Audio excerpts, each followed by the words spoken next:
பிரதோஷ தினத்தில் அதிகாலையில் நீராடி திருநீறு பூசி சிவநாமத்தை ஓதி உபவாசமாக இருக்க வேண்டும்.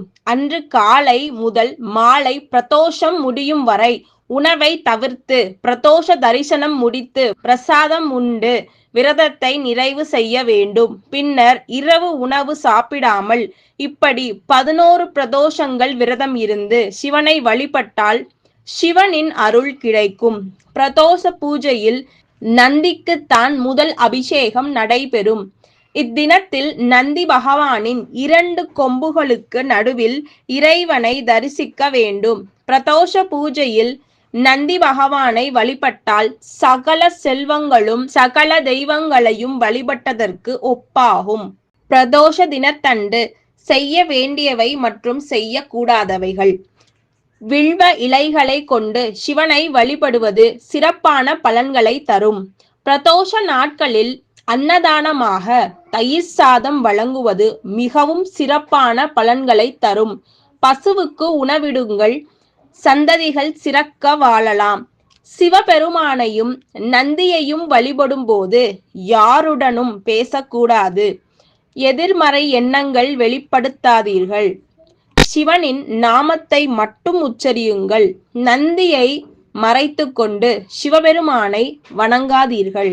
சிவபெருமானை நினைத்து தியானம் செய்வதற்கு மிக உகந்த நேரம் பிரதோஷ நேரம்தான். பிரதோஷ பூஜை மேற்கொள்ளும் போது அறிவு வளரும், நினைவாற்றல் பெருகும், தோஷங்கள் நீங்கும். எவ்வளவு பெரிய தோஷமாக இருந்தாலும் பிரதோஷ காலத்தில் விரதம் இருந்து பசுவின் கறந்த பாலை கொண்டு சிவனை அபிஷேகம் செய்து சங்குப்பூ வைத்து வழிபட்டால் சிறப்பான பலன்கள் கிடைக்கும். காராம் பசுவின் பாலை கொண்டு நந்தியையும் சிவனையும் வழிபட்டால் பூர்வ ஜென்ம வினைகள், பெண்ணால் ஏற்பட்ட சாபம் உள்ளிட்டவை நீங்கும் என்பது ஐதீகம். பிரதோஷ விரதம் மேற்கொண்டால் குழந்தை பாக்கியம் இல்லாதவர்களுக்கும் குழந்தை பாக்கியம் கிடைக்கும். திருமணம் ஆகாத கன்னி பெண்களுக்கு விரைவில் திருமணம் நடைபெறும். வறுமை நீங்கி செல்வம் பெருகும். மேலும் தொழிலில் மேன்மை அடையும். கடன் பிரச்சனைகள் தீரும். போட்டித் தேர்வு எழுதுபவர்களுக்கு எளிதில் வெற்றி கிடைக்கும். பிரதோஷ நேரத்தில் சிவாலயம் சென்று பூஜையில் கலந்து கொண்டு சிவபெருமானை வழிபட்டால் நினைத்த காரியம் நிறைவேறும். நன்றி, வணக்கம்.